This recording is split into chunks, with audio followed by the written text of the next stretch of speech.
16th, 2023 to order. If you're able, please rise and join us for the pledge. I pledge allegiance to the flag of the United States of America and to the republic for which it stands, one nation, under God, indivisible, with liberty and justice for all.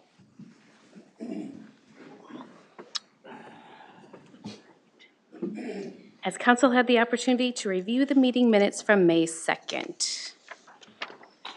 So I'll ask for a motion. Make a motion to approve the minutes from May 2nd as presented. I'll second. Motion from Robin, second from Becky. Any other discussion? Hearing none, those in favor can state aye. Aye. Opposed? Carried. Abstain. Okay. Any changes to the agenda? Hearing none, I'll ask for a motion to approve the set agenda. Motion to approve the agenda is presented. I'll second. Motion from Rick, second from Becky. Those in favor may state aye. Aye. Opposed? Carried. Guests in open forum. Seeing no one, we'll move into committee reports. EDA. EDA, we met on Monday, May 8th. It's last Monday. We had as we always do, we get a monthly kind of housing market update, housing and just kind of sales in general, so also commercial. The spring is obviously a heavy time of the year for sales. This is no different. We had 11 houses for sale currently in this in our 55308, so it's city and township. One item of note though, unfortunately foreclosures are slightly on the rise, so just something to, I wouldn't call it dramatic, but we went from about 3 to 8. So just something to, of course, want to keep an eye on.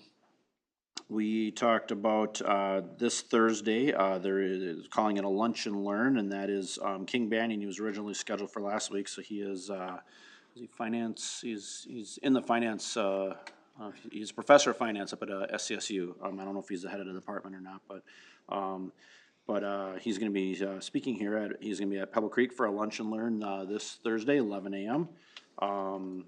I loosely know King for quite a few years. Very, very good speaker to listen to because he can take pretty complex financial topics and put them into terms that, like me, can understand. So, so that's why I always like listening to him. So he'll be here Thursday at 11 a.m.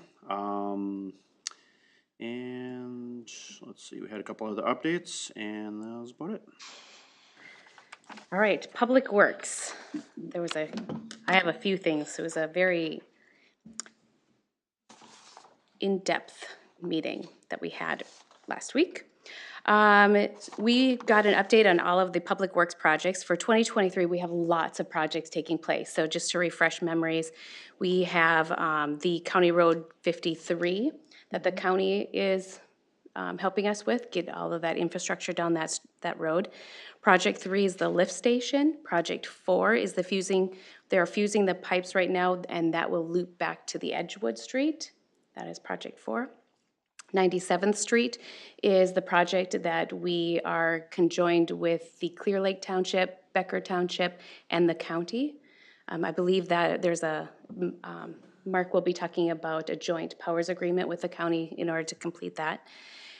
We also got an update on all of our street improvement projects for 2023, which is a lot, and I won't read through all of them because as they come about, I think we'll educate like our citizens about which ones are coming around. But something that I did find very interesting is those projects that we have for 2023 total roughly $17 million worth of projects.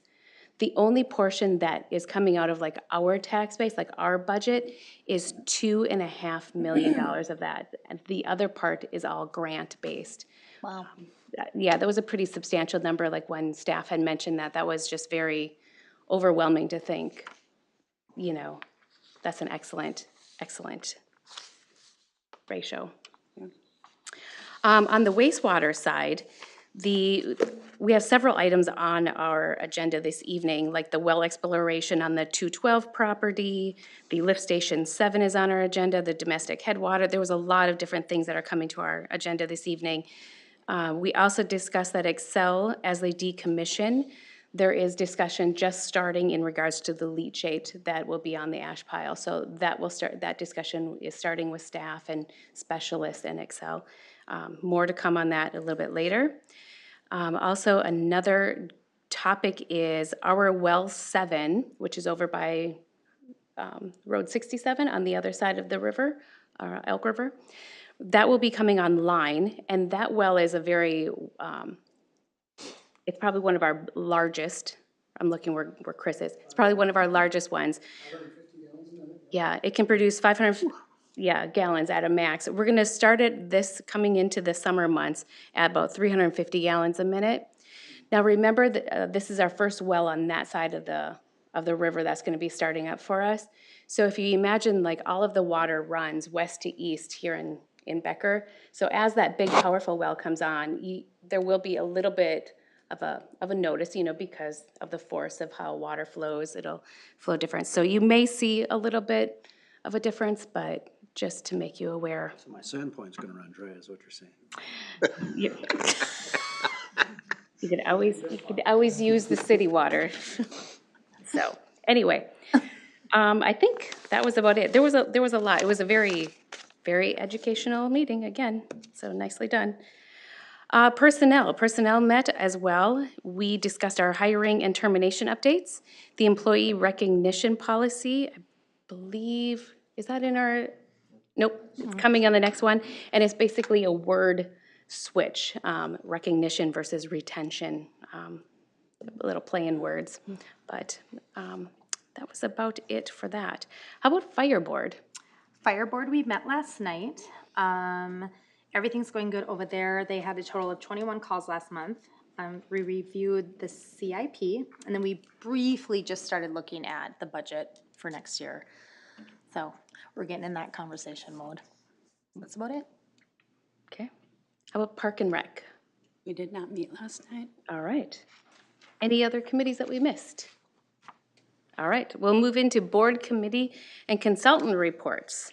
So, pretty much everything is with you, Mr. Listen, this evening, so.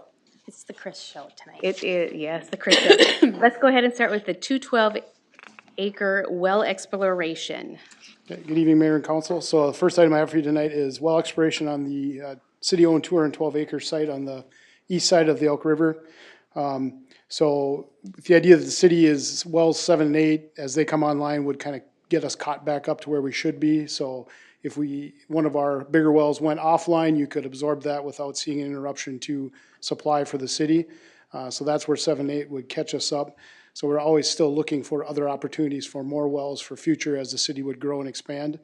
With the city owning that property, it'd be nice to know if there's any potential on that before we did anything with it as far as development or selling it or whatever that case may be. So we do have some money left over from previous years that we had set aside in the CIP for well exploration.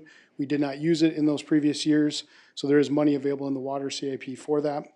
We did reach out to Trout, so we got some numbers. So I kind of put together a budgetary number that would allow us to do, we kind of said 12 holes at 70 feet depth, so it's a cost per foot of depth that they drill. So we're not going to necessarily use all of that. It would be up to that amount. We also included in there some numbers for their mobilization costs. And then if we found a site that looked promising, that had some potential, we could do a test well and then pump it, take a water sample and see what that is. So wanted to have that in the budget if that looked good. If we're doing drilling and nothing looks like it's promising, we wouldn't take that step. So so that's what I have for you in here tonight. We did talk about it at the Public Works Committee. Committee said it could come to council for consideration. Like I said, we have funds in reserve in the CIP for the water side that were for well exploration that weren't used in the past. And tonight I have a motion and a second for Resolution 2339 to complete this well exploration on the 212 site. I did do the kind of the cost estimate plus 10% just in case. So right now trout is available. The earliest they'd be available is July. We do have a farmer that rents that space, so they would have crops. We don't want to do it in the middle of their crop season. So trout would be coming out once the crops are off the field to do that sometime in September. So it'd be a cost of $34,320 is kind of the budgetary number we have set, so we would not exceed that number. And if that, answer any questions council might have. 70 feet, the maximum depth? Well, we, roughly in that area, that's about where it would be. I mean, we can drill down as far as we need to find That's what I it. mean. Yep. Before you hit solid, before you hit bedrock. Yeah, I didn't look at all the side number, but we're roughly in that 70 to 100 feet is kind of what that area is 100 is before. okay. Yep, if we could get to 100, that's better. Yep, so usually the deeper, That's the what I'm better we getting get. at. That's what I'm getting at. Yep. yeah. So the little map I included just they kind of wanted to go across the property in a couple of spots. We can adjust that once we get out there and, maybe we'll do a couple to the south further and kind of see what we got. So this isn't set in stone. This is just a general idea of what their thoughts were. If we go across the property in a couple of spots, that should give us a pretty good idea if there's any potential there for a municipal well. So, and that will allow us to kind of plan that site out. If there's nothing there, then we move on. That we can kind of rule that out and not worry about it. So don't want to miss an opportunity if we don't have to.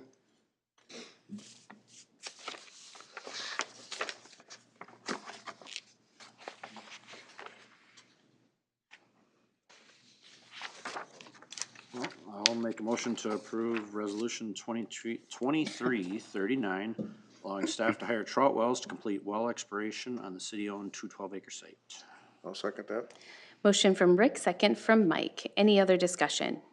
Hearing none, those in favor can state aye. Aye. Opposed, carried. Thank you.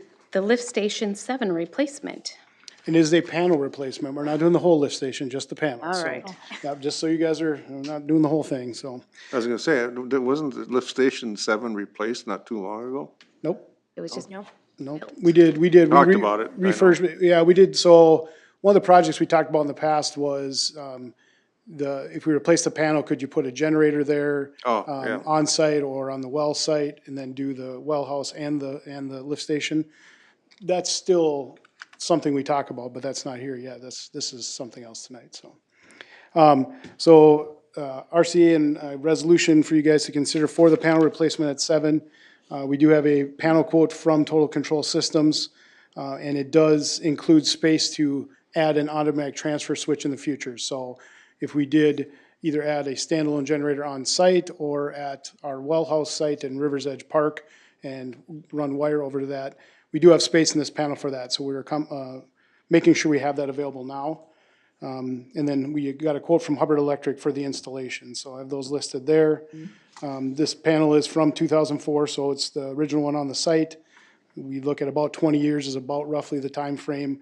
Not so much the outside panel itself, but the components inside are what's aging, so PLC's getting old, your UPS, those kind of things, so it's time to do that. And then Lift Station 7 does take a majority of the flow from that area in the city, so it is one of our top performers as far as a lift station goes. We did talk about it at the Public Works Committee. Committee was fine with it going to council for consideration. We did have $40,000 set aside in our domestic CIP for this replacement project. And then asking tonight for motion and second to approve resolution 2340. And we had a price not to exceed $39,281.30, which would be those two estimates together plus 10% contingency, in case we have to add a little concrete slab or something, in case it doesn't quite fit in the current. Hubbard said they thought it would fit just fine, so we'll see if they got that all right, so. If there's any questions about that, I can answer those. I make a motion, we approve resolution 2340, lift station panel replacement. I'll second. motion from Mike, second from Becky. Any other discussion? Hearing none, those in favor can state aye. Aye. Opposed, carried. Domestic influence screen compactor replacement. So RCA and resolution tonight, this is for the first step in this process. So 2008, our domestic facility was built, put into place. So we're getting towards the end of life of some of these things that go in.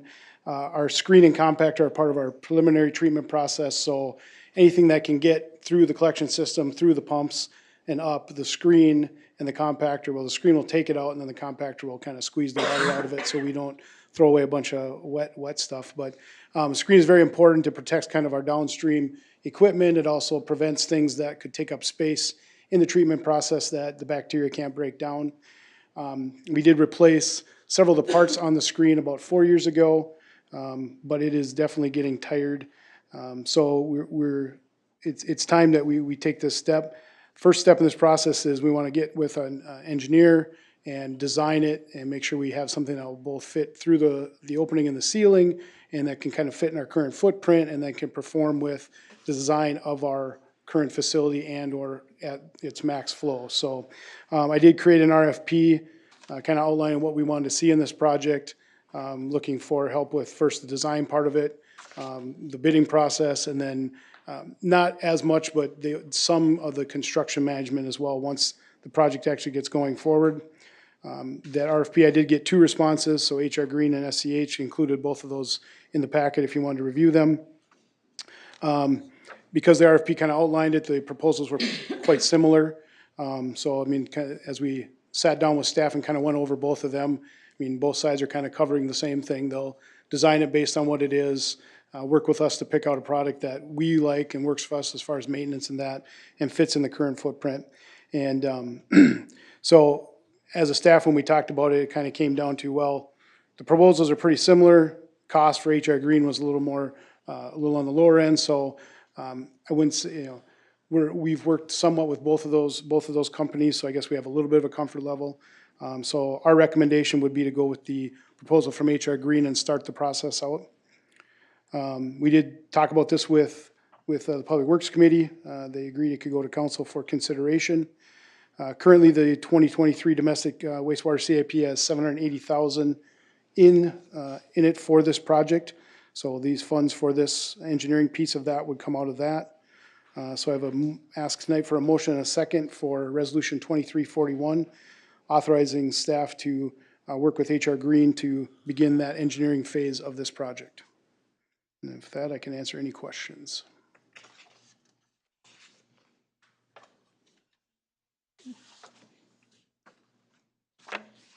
I'll make a motion to approve Resolution 2341, authorizing staff to hire HR Green for the engineering for the domestic headworks screen and compactor replacement project. I'll second that. Motion from Robin, second from Mike. Any other discussion? Hearing none, those in favor can state aye. Aye. Opposed, carried. Thank you. Toro mower deck replacement. Last item for you guys. I'm sure you're excited that I'm going toward the ends of my presentations here. So our Toro 4110 mower it's a 2013 model. It's been serving us very well.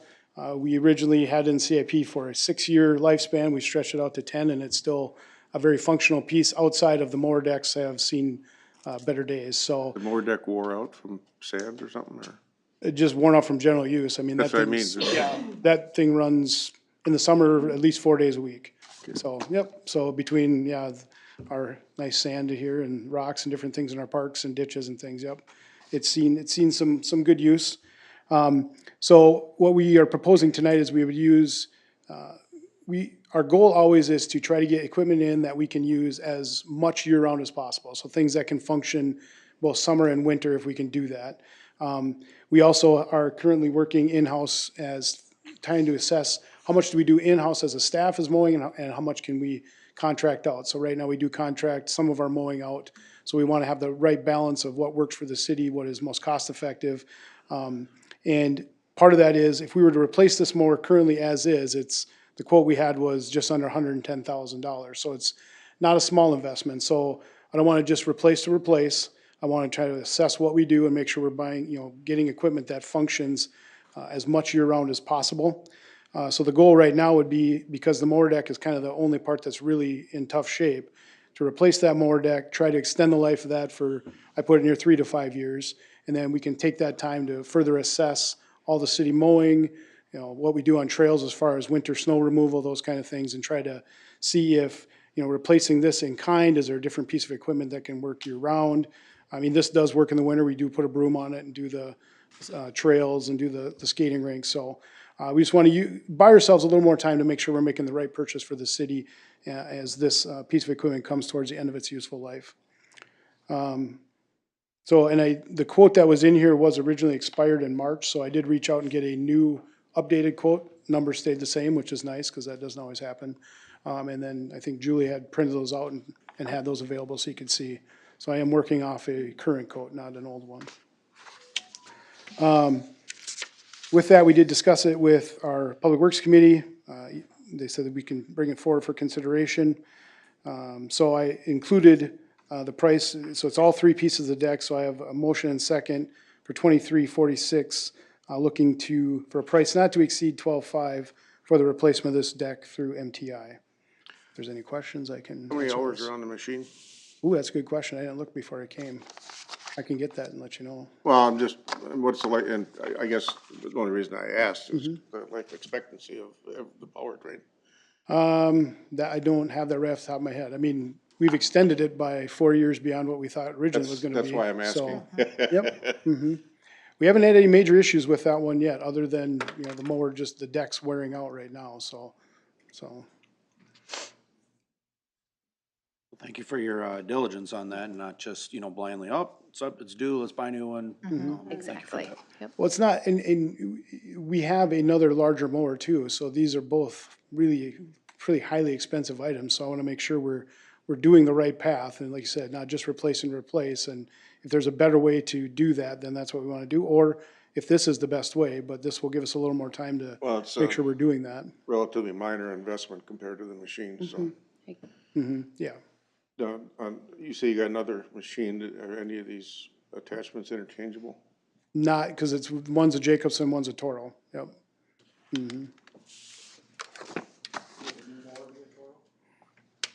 When we replace it, we'd have to go out and get different quotes and see.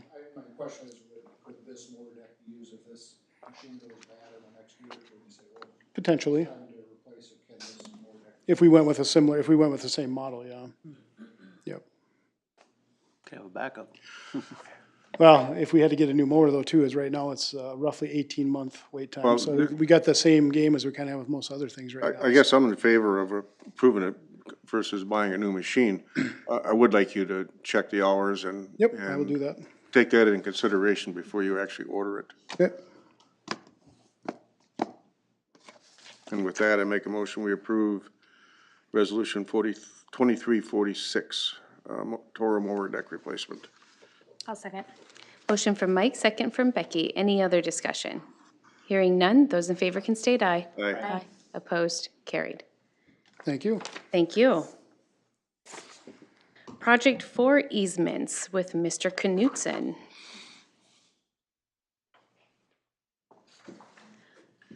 Good evening, Mayor and Council.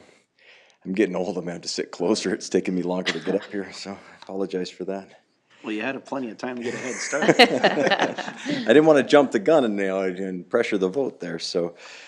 Before you tonight, we've got one of three private property easements that we'll be working on for Project 4. This one is for the Lonnie and Francis Seeley property along County Road 8 or River Road. We've been working with several of the property owners for some time as we've been going through this process. So I've had an opportunity to sit down with the Seeleys a couple of times, walk through the project with them, and get an understanding of where we're at. We're using all of the same methodology that we're using with XL Energy and the other two property owners as well. So we're showing consistency with what we're doing with all the property owners to achieve what we need, which is a little bit additional easement on County Road 8 there or River Road. It's a county right-of-way, and it gets a little congested with some of the fiber lines and other things running, so that's where we're looking to place our water line in a dedicated, separate easement. So the Seeleys are in favor of this. They've actually give us a right of access and have signed their easement pending council formal outcome tonight. So overall, this project has gone very well. We're not done with these easements. I actually have a meeting later tonight with another property owner, and hopefully we'll bring those to our June 6th meeting. But in front of you tonight is a resolution that would take care of the Seeley property. And like I said, they are in favor and have supported this project from the start. So.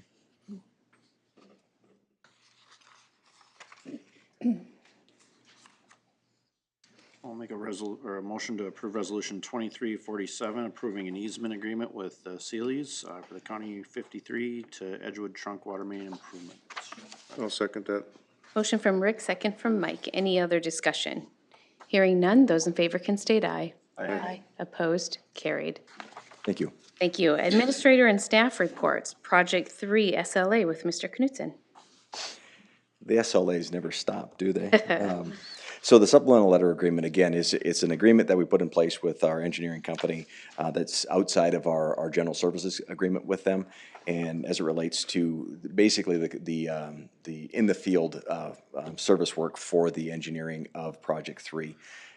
This is all budgeted, so as we've gone through all of this with Budget and Finance and with Public Works, the numbers haven't changed. We've been using the same numbers. SEH has held tight to the numbers that, for their SLAs that they've put forth. So this particular SLA is for a number not to exceed $496,000. It is the largest of our projects remaining. The lift station, we just had a discussion on some of our other projects today. They are looking to potentially start excavation the end of this week or possibly next week. They've done some tree grubbing over on the industrial park side. So most of the citizens won't see this until they punch underneath Highway 10, come between the strip mall on Bank Street and Country Lumber. That's when they'll start to pay attention to that. But again, what this SLA does is it affords us engineering eyes and boots on the ground to make sure that what the contract states is what we're getting put in place, and it really protects our interests. So SCH has done a good job with us on this. The nice thing is we are finishing up Project 2, Project 4 has started, and Project 3 is here. So we do have a little bit of economy of scale that we're probably going to see some of these numbers come in a little bit underneath some of the budgeted numbers because they're running concurrently right now. So there is a second RPR that will be in the community as well because we've got so much activity going on. They'll take a look at our street projects as well as they're also keeping an eye on Avalon as they're doing the utility infrastructure over there as well. So with that, it's pretty straightforward. It's very similar to everything we've used through all of our projects so far, but I can stand for any other questions should you have them.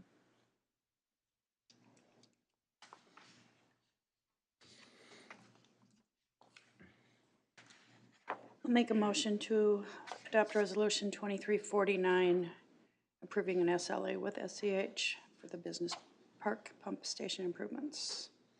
I'll second it. Motion from Robin, second from Mike. Any other discussion?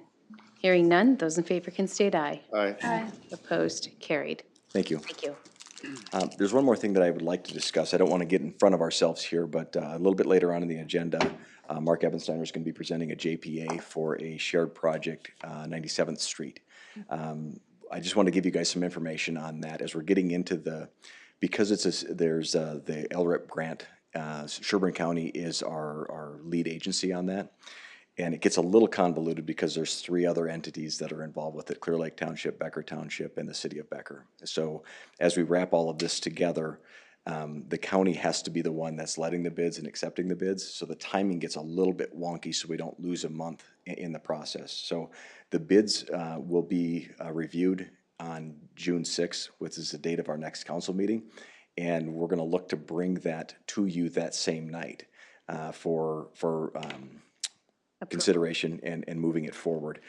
I don't like to do that with such short turnaround or short notice, but if we don't do it at that meeting, it pushes the county's act. The county can't act on it unless all 3 jurisdictions approve their portion of the project. So by doing it that way, we can get it to the county in time so they can act on it at their June 20th board meeting, so we can get mobilization and get the project started right after the 4th of July and still have plenty of runway in the construction season to make it work out. So just trying to give you guys a heads up right now. We've been working on this for over a year from the first design phase and inception of this project, but it'll be in the packet more than likely, but we won't have the full details that we'll have to review. If we get them sooner than the actual meeting date on the 6th, we'll get them to you as fast as we can. Otherwise, we may just have to take a little more time at the podium and discussing them through to make sure that you're there. Randy Sabart with SEH is here tonight, can answer any other questions, but they'll be reviewing quantities and all of that with us to make sure that everything is good to go and that we're all in favor of that. So barring anything that's unforeseen or out of whack, our bids have been coming in pretty favorable so far. We anticipate that to be the case with 97th Street as well. So more to come on that, and more of a heads up for you guys so that you and the public are informed. Got it. Okay. Thank you. Thanks. Code enforcement policy with Mr. Sanders.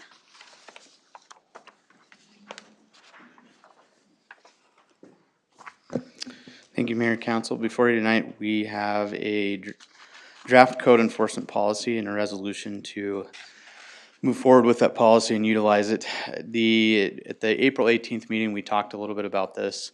related to our current code enforcement policy, and the overriding goal, just to remind you and the public, is compliance. It's not punishment. That's one of the things that we really do try to ensure the public does as much as they can, is talk to their neighbors about issues, take care of their property first, then talk to their neighbors. Where that's not possible, then the city's code enforcement process comes into play, and we do have that available. One of the big things here is related to the county's ability, or actually desire and ability, to take on some of these cases. They really don't want to use the courts for civil pursuit of nuisance and other related public enforcement issues, so zoning, subdivision, non-public safety. As a result of that, any sort of prosecution would result in the city attorney having to pursue that, and that can be costly and time consuming, so it really needs to be reserved for those that actually legitimately need that. The city attorney's open to doing that, it's just for those pieces that we need to utilize it for, which the policy would give us. So this policy has been reviewed by attorney, city administrator, community development, and police department, which are the ones that are heavily involved in those. It's split into a couple different pieces, so the police department would be more heavily involved on the health and safety piece, community development on the nuisance side. It prioritizes from top to bottom, so health and safety is obviously the most prioritized, then some that could be health and safety, then down to more of your actions taken without permits, and then at the bottom is aesthetic and nuisance violations. So one of the things we did as staff, and the reason at the April 18th meeting we mentioned maybe that we would need to have an administrative fine process and an administrative process for them to hear that. We don't think that's necessary at this time. And the reason that is we did a little bit of a look back since 2020, April of 2020, and our violation compliance rate is about 90% since 2020. Now, how long does that take? It depends. It can be 6 months, could be a month, could be a year. But all in all, our properties do come into compliance, and over that time, it's about 90%, including some of the ones we have outstanding. So we don't really need the administrative fine process at this time. If there are ones that continue to be an issue, those are ones that we could utilize the city attorney to pursue civilly at that point. There is some optional language that we are proposing that you could allow to be inserted in the policy. And that would include limitations on filing a complaint related to non-safety code violations. So what that would do is it would limit ability of a property owner to what they're immediately affected by or what they can see from their property. So if you see an issue from your property and it's in violation of code, you can complain about that. What it would prohibit is some, individuals driving around just finding everything that they could possibly find and complaining about that en masse. This would also include tenants could also complain, as well as since they're renting the property, or else if it does violate city code. And then once a non-safety complaint is filed, this was a question that was brought up today by one of the council members, and it was a good question. In the policy, we have enough discretion built in that this would not necessarily be impacted, but number 3 in the optional, once this non-safety complaint is filed, subsequent complaints related to the same code violation won't be accepted for 12 months. Again, that's to prohibit somebody from just continually complaining about the same thing over and over and over again. But if it continues to come back as a problem, so one of the examples was given, somebody puts trash in their garage, but then more trash shows up out on the property again, that's another violation. Even though it's related to the same code, it's a violation. So the policy would give staff the ability to continue to enforce those. It's not just saying, hey, you've complained once and you're good for a year. It's just to prohibit somebody from becoming a nuisance themselves. And then lastly, it doesn't apply to code violations that are public safety related. This would be strictly nuisance. So the policy lays out kind of fairly well what we're looking to cover. It does, again, discretion is important relating to a number of these enforcement pieces, and it defines some things, classifies property complaints, and then defines reactive versus proactive enforcement. So for the public, reactive is where it's on a complaint base. It allows residents, neighborhood associations, block watch, or other city departments to participate in the compliance process. Proactive enforcement would be where, like, tall grass ordinances, so we do proactively enforce those. Snow removal, sidewalks, and sign provisions in right-of-ways, so those would be proactive as well. So they would be noticed in the same manner as all other complaints related to noticing requirements. Repeat and recurrent violations are also talked about in here, which if they're continually repeated, then the process would be to issue citation or abatement. And there are some other things related to varying between commercial and residential. A lot of this relates to residential and other health and safety. Some of the commercial pieces would be things that the city staff would be able to proactively enforce. So with that, we're seeking for a motion and a second, approving resolution 2348 for the code enforcement policy. And I'll stand for any questions on the policy itself or anything you'd like me to cover.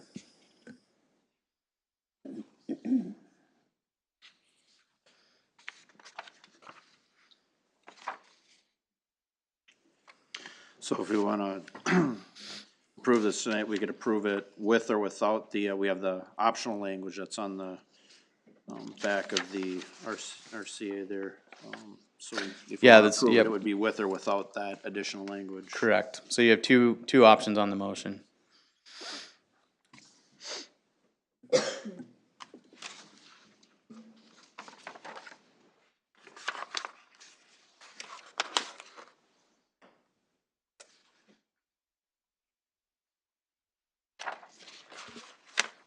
Yeah, this is, well, this, I had,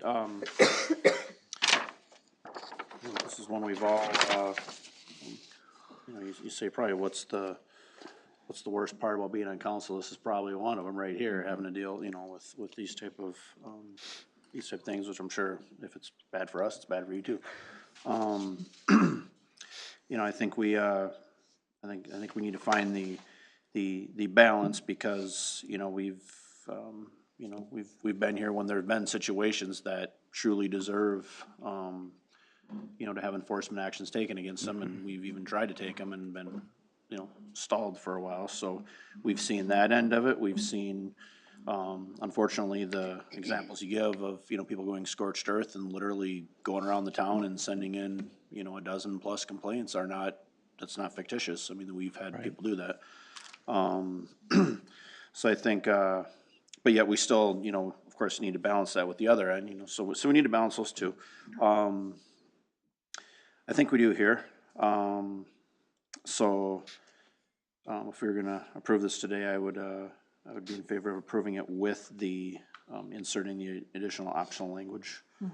So I guess, Agreed. so I'd make that as a motion. I'll second that motion. Okay. Motion from Rick, second from Robin. Just for clarification, it is for resolution 23-48, approving the code enforcement policy, inserting the optional language. So, Thank you. yep, you're welcome. Any discussion? Those in favor can state aye. Aye. Aye. Opposed, carried. Thank you. Thank you, Jacob.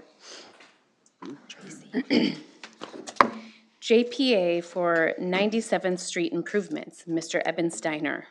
Thank you, Mayor and Council. Phil stole a little bit of my thunder, but I'll still go through my full RCA. Doesn't wanna make the return trip, that's what the. Tonight, I'm looking for authority to enter into a joint powers agreement with Sherburne County for the LRIP project to reconstruct 97th Street between Highway 10 and County Road 23. And just for clarification, LRIP stands for Local Road Improvement Program. Thank you. A little bit of background introduction. In 2021, council had provided support for the shared road project with Becker Township, Clear Lake Township, and Sherburne County for the reconstruction of 97th between Highway 10 and County Road 23. SEH has done the topographic work for our portion of the project as well as full design engineering for the project. While the entire road is being reconstructed, our portion would be between County Road 23 and Autumn Ridge Road for a visual. A portion of the overall project will be funded through the LRIP grant Sherburne County is the acting sponsor of the full grant. So the total grant is right around 1.25 million. Becker's portion is around 262,000. So the joint powers agreement that was attached to your packet, that outlines the duties of the parties, including cost participation, allocation of the grant funds, and the reimbursement procedures. And the joint powers agreement needs to be executed by council in order to take the project out for bid, as Phil had discussed with the bid opening on the 6th of June. Staff and legal have reviewed the joint powers agreement language and recommend execution of the JPA. And then on the budgetary fiscal portion, we had anticipated reconstruction in 97th. That was planned and in the queue for our capital improvement plan.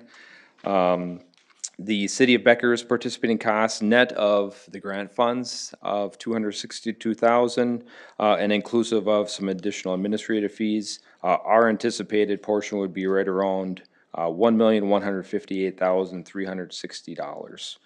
So we do have the 2021 A Street reconstruction bonds as well as levied capital funds available as necessary. So with that, I can answer any questions, or the action requested tonight would be a motion and a second adopting resolution 2345, granting authority to enter into the joint powers agreement with Sherburne County for LRIP project to reconstruct 97th Street between Highway 10 and County Road 23.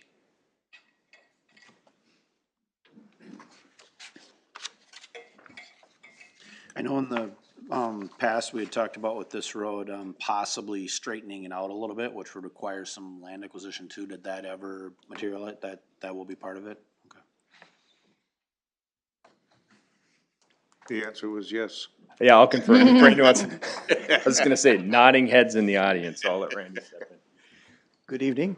Yes, so at the far east end at County Road 23, one of the, and Phil's second job here in terms of right-of-way agent, helped the city secure some additional right-of-way so that we could bring the road in more perpendicular as it ties into County Road 23. So when you say straighten out, it'd actually be more curved, but the approach to 23 would be more perpendicular, so more of a T intersection. It's a tough intersection right now. Yeah, it is at a skew, so you'll see that improved.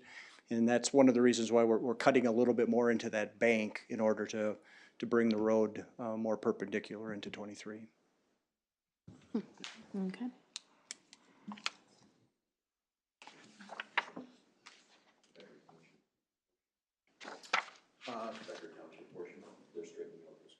Yeah, so actually, both, other than the Clear Lake Township, Becker Township is also actually doing some realignment. So as you get past west of Autumn Ridge or Autumn Ridge Road, you'll see some softening of the curves on their alignment as well. Good. Thanks. Just allows everybody to drive faster. No racetrack. More safely fast.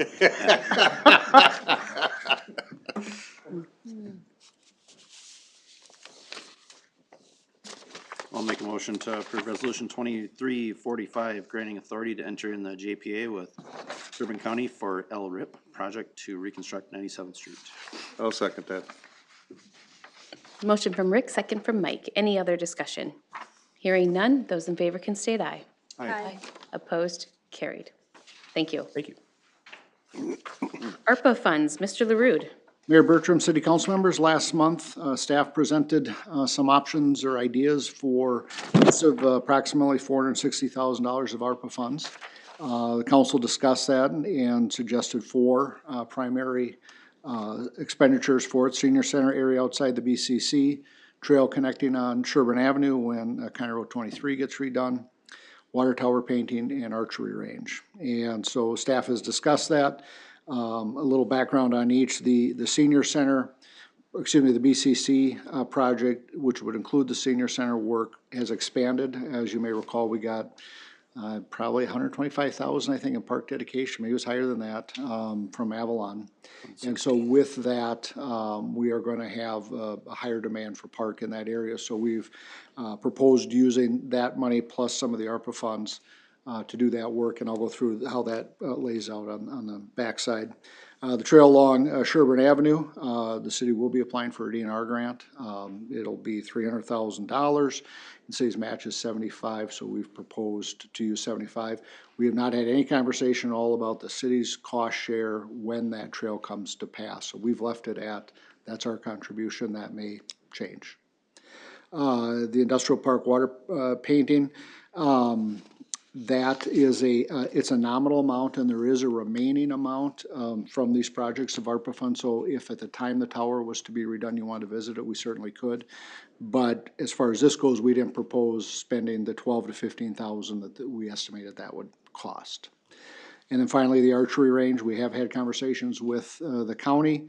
I put a link in there for a master park plan that did identify that 80-acre parcel that city owns north on County Road 67 as a possible location for that, which would really be the first component of an ultimate build-out of that area over a number of years to be a recreation area for the city. And so for the proposed use of the funds, as you can see, the community center totals $336,000. Of that, $179,000 would be proposed to be used by ARPA funds specifically for the pavilion and sidewalk, as we geared that towards a wide usage, not a specialized usage of funds for the ARPA funds. So that money would be dedicated there. We have CIP and park dedication for the other features, which would include playground and surface. This surface includes, I believe it's engineered wood chips, if I'm correct. If we get the Kubota grant, it would be a rubberized surface for that. Splash pad improvements, I think that was a shade structure and some curbing around that. The pavilion and sidewalk would include bathrooms, would include an outside shower area for washing off for the splash pad, and then have a small kitchen area so it could serve for reunions and so forth. There's the Sherburne Avenue Trail connection, $375,000, of which $75,000 would be ARPA funds. And then the archery range, that is a ballpark price. The county, I think, would be involved, as would the archery club. We talked preliminary, we didn't talk specifics with them, but there would be, I think, a lot of interest from club members in contributing to a project wherever it is. So we would just propose at this point to use $100,000 of that money. And with that, that is the presentation. The council, what we're asking for is direction tonight. Anything specifically that you want to pursue would come back for specific approval by the council for that expenditure. So tonight doesn't green light it, it just gives us additional directions to say, come back with proposals in these areas. So I will be happy to answer questions. I think any staff would be happy to answer questions that you might have. Would we have a contingency plan if for the Edgewood Trail? If we're saying, the lion's share of our, investment there would be from a DNR grant, well, grants can say no, or they could come in less if they, we see that sometimes where grants, they say, well, they get more applicants than they anticipated, so therefore they're gonna divide the pie up smaller amongst everybody, and we only get 75,000, so we have. Right. The cost of that's going to be, I want to say $1 million. Does that sound ballparkish from Avalon or from BCC all the way up to 103rd? Our share, if it's on our footage, is going to be more than this number. So those funds will have to come from some part of a CIP expenditure anyway. So I don't know that necessarily impacts this unless you want to hold all of it for the city's share plus the 300,000. Just say that's our commitment. But if the county wasn't thinking that they were going to ask us to pay anything above that, if they know we have 400,000 more, they'll certainly say, well, sure, we'd like to contribute. So, and we have not had discussions. There's a portion that's in the township. They would have some responsibility in my judgment as well. So we wouldn't pay for that whole stretch. So the 300, it might be enough. And we can certainly start that conversation with them to see what they're thinking. I'm okay with going forward and looking at it. I mean, that is definitely something, we found a lot of residents over the years ask about. I'm a little apprehensive if we're kind of banking everything on, we're gonna get this grant and that's gonna cover it. I mean, I think we need to plan for it, almost like we're not gonna get it. And if we do, then it's gravy on top and we can, adjust better or, adjust to the good. But okay. one comment on that, I know. You have to make the long journey to the podium. Boy. Got a pause button on the video. Call for recess. That's Phil walking. This commercial brought to you by SEH. Just one note on that. I know on that trail, when it was introduced by Gina Hugo, the Parks Director for Sherburne County, they are applying for a transportation grant specifically for that trail as well, to be used in conjunction with that.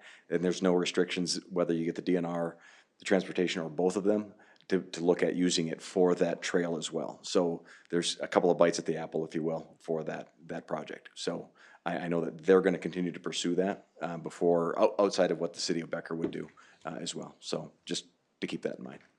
So if this is a 2025 project, I would imagine they would start engineering probably next year. So it is on their radar that we are. Yep, and they'll do the grant application either yet this fall or early next year for that transportation grant, as well as what Greg's Ours talking is about. with early the DNR. next year. So. So this evening, we're not approving any of these projects. It's just, Correct, you're just telling us which ones you would like to really get Move some on with. formal plans together and bring them for formal approval. What is that seems like a big number for an archery range. What is that? I mean, when I think of an archery range, I'm thinking of just, it's a hillside, it's got some, straw Shooting bales on it. I lanes. mean, what are we doing here? So there'll be a fair amount of excavation work out at that site to remove topsoil to create a parking lot that would allow for a number of cars, gravel certainly to start with. But it would be a shooting lane, probably an elevated shooting area, and then perhaps, I think they call it a 3D, where it's a walk and shoot area that would fit very nicely on the east side over there. So this might be a little high, but I also would prefer to err on high. It sounds a little bit. And that's the overall, so, that would include the in-kind, not the city's only cost, so $100,000. I can tell you that I checked with City of Malacca when they did theirs, and they have 10 shooting lanes and elevated, and then a walk, and the city did it for $35,000, but the city did the work, and they had all the materials donated, so. Will there be some kind of structure there for them? Yeah, there would be a covered shooting, area, so where the shooting Okay, stands. Okay, how about restrooms and stuff like Well, that? for now, I'm sure it would be satellite. We have water out there, though. Could. So, yeah, that would be limited right now. Well, I've heard a lot of people talking about, and they'd like to see that. right.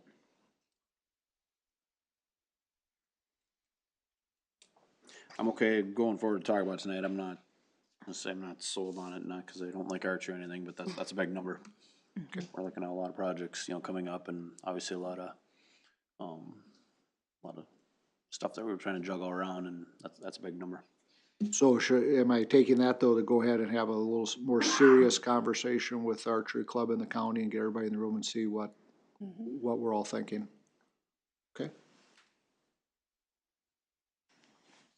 I would think you could pair it like a parking lot. You're just thinking a dirt lot, not gravel lot, Yeah, yeah. gravel lot. Yeah. Yeah. That costs money too. Yeah.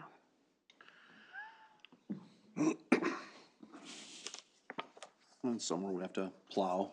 We have to run plows up there to. In the winter? No, they're usually closed. They in the close for the winter. winter? Yeah. Yep. That would be when the archery season is actually in, where the kids are back into that season in the schools. Okay. Yep, but the winter would be none. There would be no, at least Yeah, they would just from what do indoor those that I've archery seen in other ranges. counties, they are not.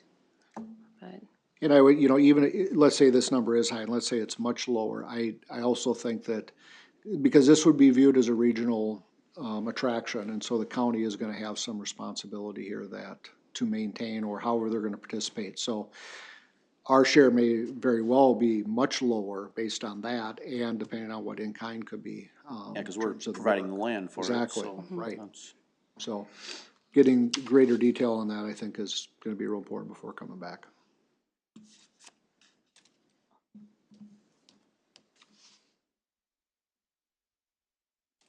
could we also see a little bit more on the project, the Becker Community Center project? You have like the pavilion. I know that Park and Rec has probably seen many drawings or lots of ideas, but I haven't, and so maybe like at a future exec session or something, just to kind of get an idea of like what the splash pad visual of it. improvement is. Yeah, yeah, That's on me, I could have had that, because we do have that prepared, so that will be at the next exec session. okay. Yeah, and I think that's an important piece, cause, like you said, we could get the funds there from the Avalon project, and part of, those park dedication funds is we do have to use those in that area. We can't take it over to, County 67 and build over there, so. Yeah. So this would be in that area, so I think that's. Yeah.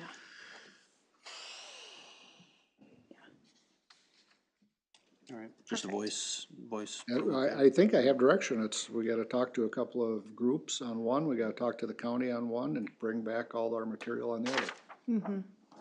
Perfect. All right. Consent agenda. Mr. LaRude. Mayor Bertram, and city council members, items on the consent agenda for tonight are approval, the hiring and termination report for public services, streets, Becker Community Center, and Pebble Creek Golf Course. Adopt resolution 23-43, accepting the following donations: $5,500 from Becker Township for Freedom Days, $10,325 from Becker Township for youth, adult sports and recreation activities, and $2,000 from the Clear Lake Lions for the replacement disc golf baskets at City Park. Approve a temporary liquor license for the Becker Lions during Freedom Days. Adopt resolution 23-44, authorizing staff to close bank account ending in number 7949 and transferring remaining cash to the general checking account. And approve the proposed 2024 budget calendar. And I will answer any questions you have.